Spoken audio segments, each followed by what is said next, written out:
EPIRB is an emergency position indicating radio beacon or EPIRB. Emergency position indicating radio beacon or EPIRB is a device to alert search and rescue services in case of an emergency outage. It is a tracking equipment that transmits a signal on a specified band to locate a lifeboat, life raft, ship, or people in distress. An EPIRB is a secondary means of distress alerting, which is to say that it comes later in the hierarchy of alerting SAR authorities in case of distress. It is mandatory to carry one EPIRB in every ship and two EPIRBs for all registered ships and other types of vessels. There is two types of EPIRB. Number 1, COSPA SARSAT. Number 2, INMARSAT-P. And the number 3 is the VHF CH-70. How does an EPIRB work? An EPIRB transmits signal to the satellite. The signal consists of an encrypted identification number which holds information such as ship's identification, date of the event, the nature of distress, and chiefly the position. The UIN is a unique identifier number that is programmed into each beacon at the factory. The UIN number consists of 15-digit series of letters and numbers that make up the unique identity of the beacon. The UIN is on a white label on the exterior of the beacon. The UIN is also referred to as the hex ID.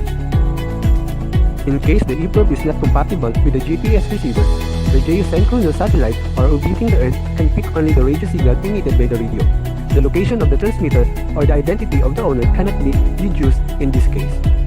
This satellite can only pick up trace elements of such signal, and they can only give a rough idea of the location of the EPIRB. A signal of 406 MHz is treated as an emergency signal as per international standard. Using an EPIRB. The EPIRB needs to be activated to emit signals. This could be done by pushing a button on the unit, or it could happen automatically if and when comes a contact with water. The latter variety is known as hydrostatic EPIRB. The quality makes hydrostatic EPIRB the best choice for sailors because they can be automatically activated in case the ship or vessel meets an accident and finds itself in deep water. The point to be kept in mind is that EPIRB needs activation to be operative, and this could happen only when it emerges from the bracket it is placed in. This could be done manually or could happen automatically, as I said earlier. The device is essentially battery operated. This can help because power is the first entity to be affected in the case of a calamity. False alerting. It is possible that the EPIRB might get activated by mistake by an individual on board. In order to prevent the chain of SAR operation in motion, it is imperative that the EPIRB false transmission is cancelled. In case the EPIRB is falsely activated, the nearest coast station must be informed immediately of this event and, as mentioned, cancel it. The cancellation intimation must also be sent to the appropriate authority. Testing of EPIRB. The EPIRB should be tested once a month to ensure operational integrity. The procedure to do is as follows. Number 1. Press and release the test button on the EPIRB. Number 2. The red lamp on the EPIRB should flash once. Number 3. Within 30 seconds of pressing the button, the strobe as well as the red light should flash several times.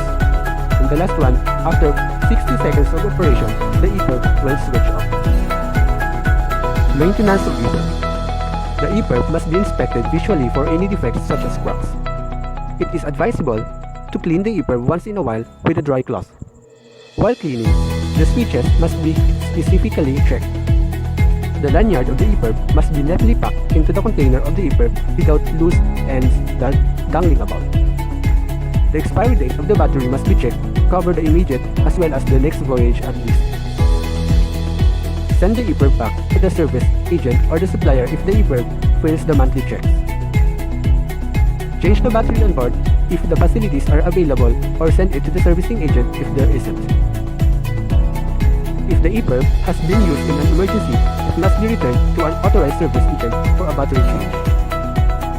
In the event that the HRU has crossed its expiry date, the HRU ought to be replaced on board, and HRU must be marked with an expiry date 2 years into the future. EPIRB is one of the most important emergency pieces of equipment available on board in case of distress. Their care, testing, and maintenance must be given considerable time in order that they function at their optimum level when the situation arises.